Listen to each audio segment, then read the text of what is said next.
The call came the same day I signed the papers. My sister's voice, sharp and entitled. "We'll arrive in 3 hours with 22 relatives. Clear the rooms, fix meals for everyone, we're staying 2 weeks. No question, no courtesy, a command." I stared at the empty beach house, the salt air drifting through wide windows, my name still fresh on the deed. And I kept calm. Because in that moment, I decided something. This would be the last time she ever tried to claim what was mine. It hadn't always been war. As kids, we were inseparable. She had the fire, I had the patience. Together, it worked. Until our parents began feeding her appetite for control. She wanted, she demanded, she got. And me? I became the shadow. The quiet sibling who gave way, who smoothed things over. When our parents passed, the dynamic didn't fade, it calcified. She treated every asset as hers by birthright. My opinions were obstacles, my existence an inconvenience. I thought the beach house might change things, a clean slate, a home that carried no family strings, no old ghosts. I was wrong.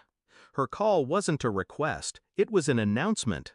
She hadn't congratulated me, hadn't asked if I even wanted visitors. She assumed ownership of my joy, the way she always had. But this wasn't the childhood home where I'd been cornered into silence. This was mine, bought with my money, my effort, my signature on the deed. Her demand lit every memory of being bulldozed, dismissed, overshadowed. The sting was familiar, but my reaction wasn't. I didn't bend. I began to plan. 3 hours, that's what she gave me. Enough time. I walked through the house, room by room, calculating. If I confronted her head-on, it would become another screaming match. She'd twist it until I looked cruel for refusing family. No, I wanted precision, a clean cut, a lesson she'd never forget. So I made calls, not to her, to a local property manager, to a caterer, to a moving crew on standby. By the time her caravan pulled into the driveway, everything was set.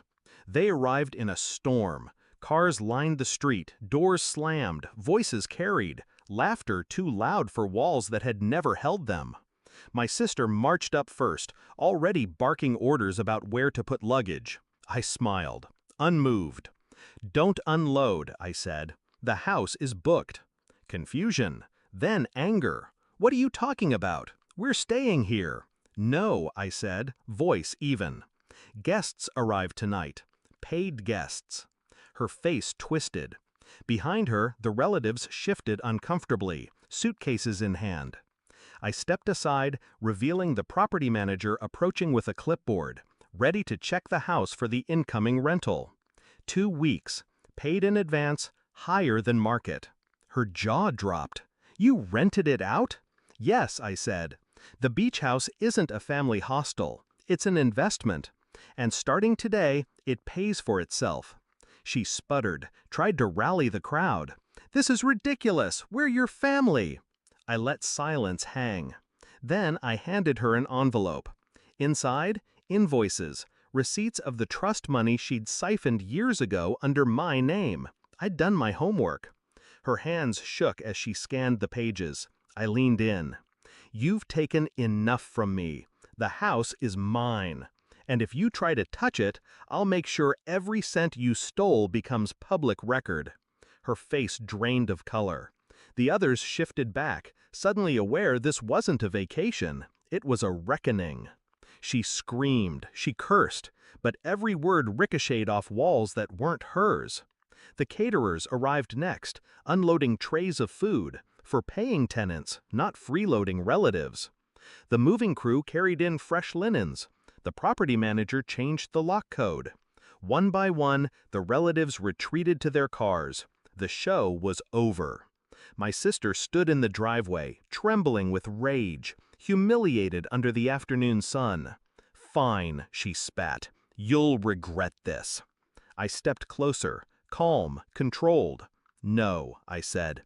"This was the last time I let you mistake me for someone you can control. That part of me doesn't live here anymore. and I closed the door.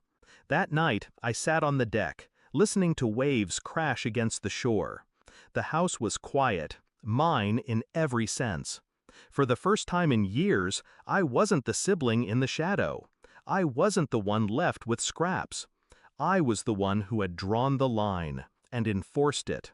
My sister thought she could storm in, plant her flag, and claim what I'd built. Instead, she walked away, stripped of her power, her audience, her illusion of control. And me? I stayed exactly where I belonged, on my own ground. The house was more than wood and glass.